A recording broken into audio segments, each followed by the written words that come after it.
Shalom, selamat pagi buat Bapak dosen, teman-teman, dan adik-adik sekalian. Perkenalkan, nama saya Krisna S. Sihombing, NPM 1901010048. Nah, di sini saya akan menjelaskan media, metode, dan pendekatan yang saya pilih dalam mengajarkan pembelajaran puisi, di mana media dan metode tersebut dan pendekatan itu mampu mengajarkan atau mampu membuat siswa dapat menerima pembelajaran dengan baik. Nah, metode yang saya pilih dalam mengajarkan puisi di kelas 5 SD yaitu saya memilih metode feature and picture, di mana metode ini dilakukan dengan mengamati suatu benda atau gambar secara langsung.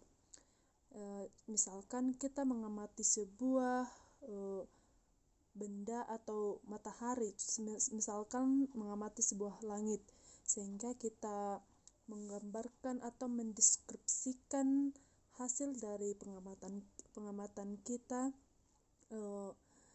dan kita menuliskannya menjadi sebuah puisi.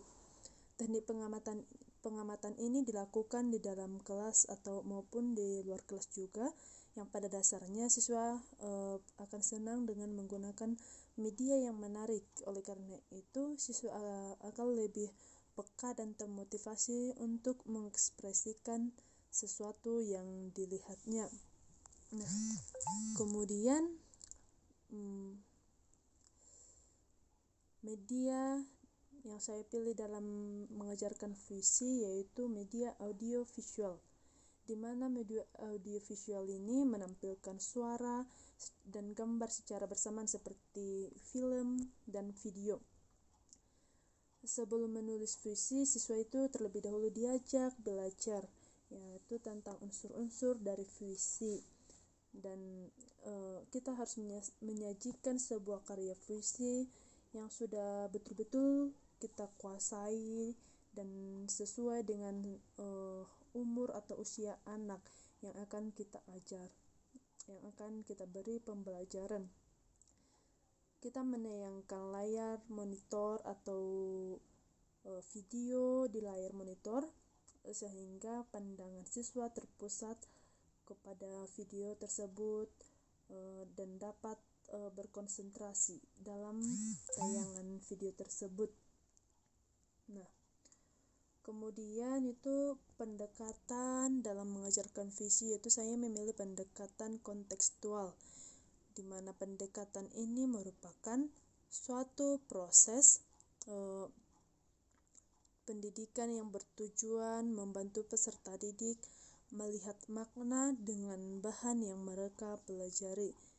Pendekatan ini melakukan cara dengan menghubungkan dengan konteks kehidupannya sehari-hari.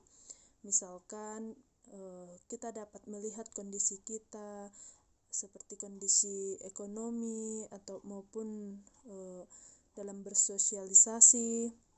Nah, kita dapat memperhatikannya di lingkungan masyarakat, di lingkungan kita, di lingkungan tempat tinggal kita, dan kita dapat mengapresiasi atau menyajikannya dalam bentuk puisi yang sudah terlebih dahulu terimajinasi oleh siswa atau oleh kita. Merumuskan pendekatan kontekstual itu merupakan pengajaran yang memungkinkan peserta didik memperkuat, memperluas, dan menerapkan pengetahuan. Nah, alasan saya menggunakan metode dan media dan pendekatan tersebut itu karena pada umumnya sebuah media membawa pesan yang secara sadar atau tidak yang akan tertanam dalam pikirannya atau pikiran siswa.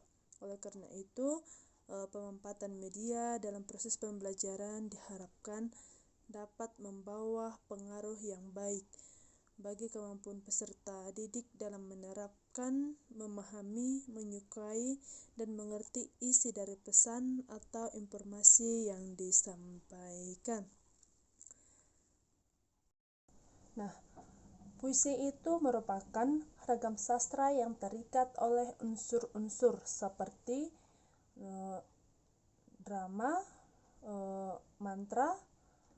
irama, mantra, rima, baris, dan bait.